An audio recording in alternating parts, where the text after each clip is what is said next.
So, do you think you have a learning disability? I know I thought I did.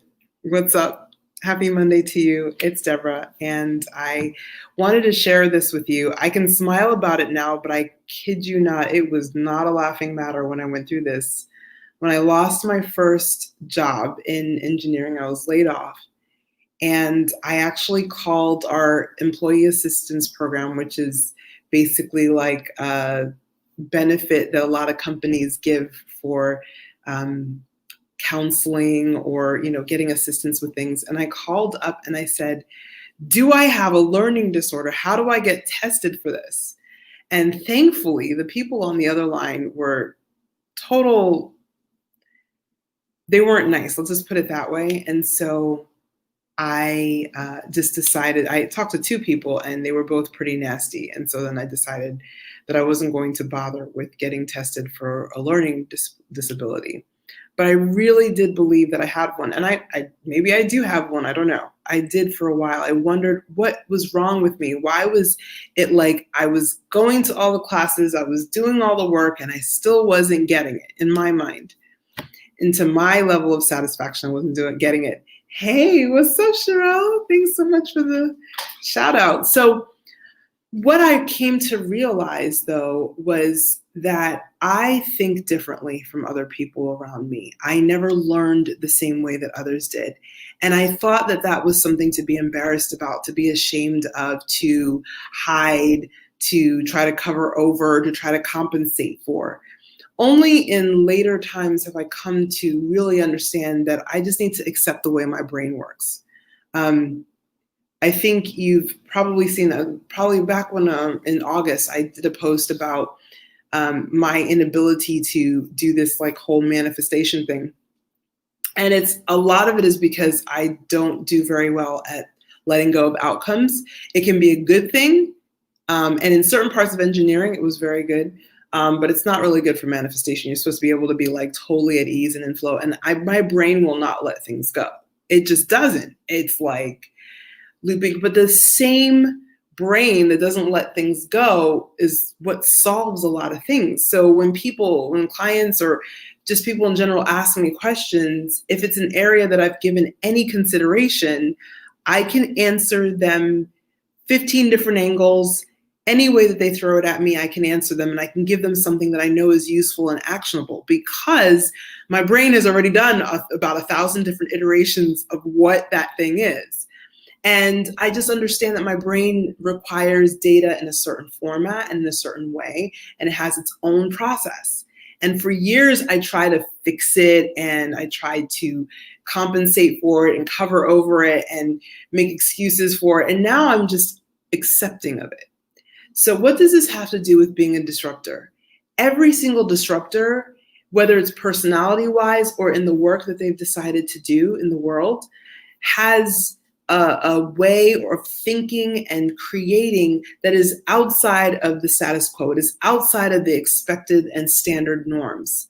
And so oftentimes we feel like, what's wrong with us? Do we have a disability? Is there something wrong with us? Because clearly we're seeing pink, everyone else is seeing purple. Like, what's going on here? Like, no, it's pink. I don't know, no, we can't say it's fuchsia, it's pink, right? Like, but everyone else is seeing like violet. Like, what's going on here? The thing is that we have a lens that we're looking through, or maybe we've taken off the lens that we were looking through that society gave us, and we're choosing to look at it through our own eyes without that lens, and it looks different to us. It's okay. A lot of the work that I do is in normalizing people's experience because for so long we think we're so abnormal. But one of the beauties, and if you've ever gotten to know anything about me, I lived in other countries and I traveled quite a bit, and I just had a very international social group that I was around. So I know that there's no such thing as normal. Anybody who travels a lot knows there's no such thing as normal. Normal for you is that. It's just normal for you. That's what you, your family, your neighborhood, your friends is used to. It is not, there is no such thing as true normal. So being able to take that perspective and say, okay, you're not wrong because you see purple. I'm not wrong because I see pink.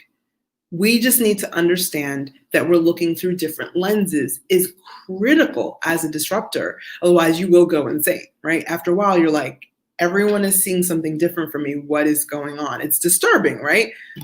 On the flip side of it, though, like, how do you stretch and grow when you think so differently from the norms? And most of the masters and teachers out there are teaching from within those norms. And it doesn't matter what you're trying to learn. If you're trying to learn, fashion, or if you're trying to learn golfing, or if you're trying to learn swimming, or if you're trying to learn crocheting, it really doesn't matter what you're trying to learn, right? If you're trying to learn business. I'm not going to say anything. I'm going to just let that slide. No matter what you're trying to learn, it's really important to understand that if you think outside of the box in one area, likelihood is you think outside the box in most areas, okay? And so what will happen is you're going to constantly, if you are a disruptor, you've experienced this, where you typically hit a ceiling with how much a mentor can mentor you. And the more experienced you get, the quicker you hit that ceiling. I don't know if this has been true for you, but I know it's absolutely been true for me. I used to take me like months or years. Now it takes me like days to weeks to burn through a mentor. Like, oh yeah, I learned everything I can learn from this person. And it doesn't mean that I've learned everything I can learn, of course not.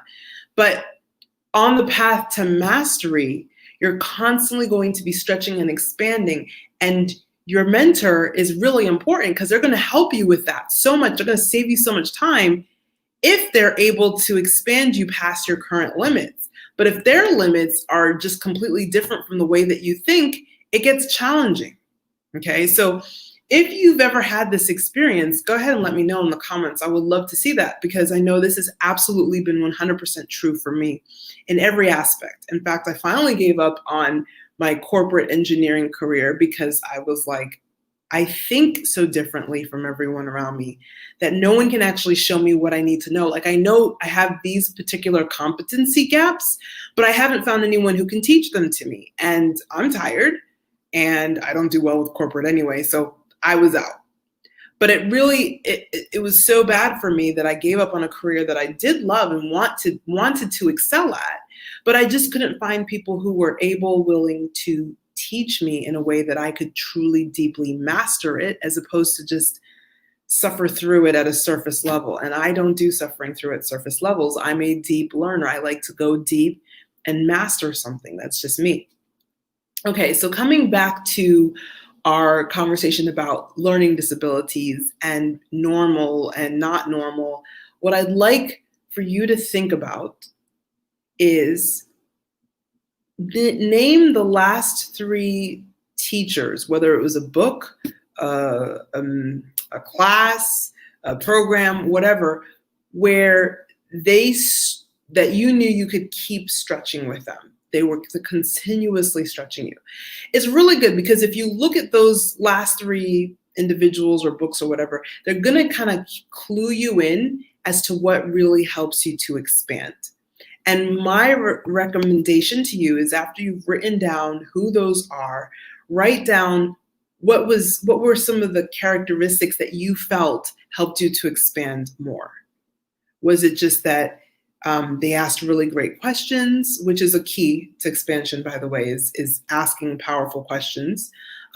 Was it that they had a variety of ways that you could learn? It wasn't just one modality, but it was 2 or 3 or 4 different modalities? Was it that they were very patient? If it was somebody that you knew personally, like, were they very patient with you and allowed you to try different things so you found something that worked for you? Because typically, the characteristics of a mentor who stretches a disruptor is that they're incredibly patient, and they're incredibly flexible. If they're too rigid and they're too impatient, a disruptor will lose interest or lose motivation long before they really get to that stretch point. So a teacher or mentor really needs to have those characteristics. So anyway, I just want you to think about that. And I also want you to understand that as a disruptor, as someone who is thinking outside of the box and who's doing things differently and who's challenging the status quo, maybe not necessarily, maybe directly as an activist or a rebel, or maybe indirectly as a maverick or a global villager, doesn't matter really what kind of disruptor you are. The point of the matter is that if you're challenging the status quo, you're going to need to be really clear on what exactly stretches you and what that looks like, because it's not going to be everybody and it's not going to be everything, and you can waste a lot of time and energy on mentors or classes or training or programs that's actually not really well suited for you because they're going to be within that status quo. And I know I've experienced this personally many times throughout my life, but I just bring it to your attention because I wish someone had brought it to my attention earlier on in my life, because it would have helped me a lot in choosing schools and choosing jobs and choosing mentors now. Like, I mean, as I'm going through in my business and growing and expanding it, what that would look like would be different if I'd had that information, if someone had kind of given me that perspective shift earlier on in my life. So that's why I'm sharing it with you. Hope it's helpful. Enjoy your Monday and enjoy your week, and I'll be back in a couple of days. All right, much love. Bye.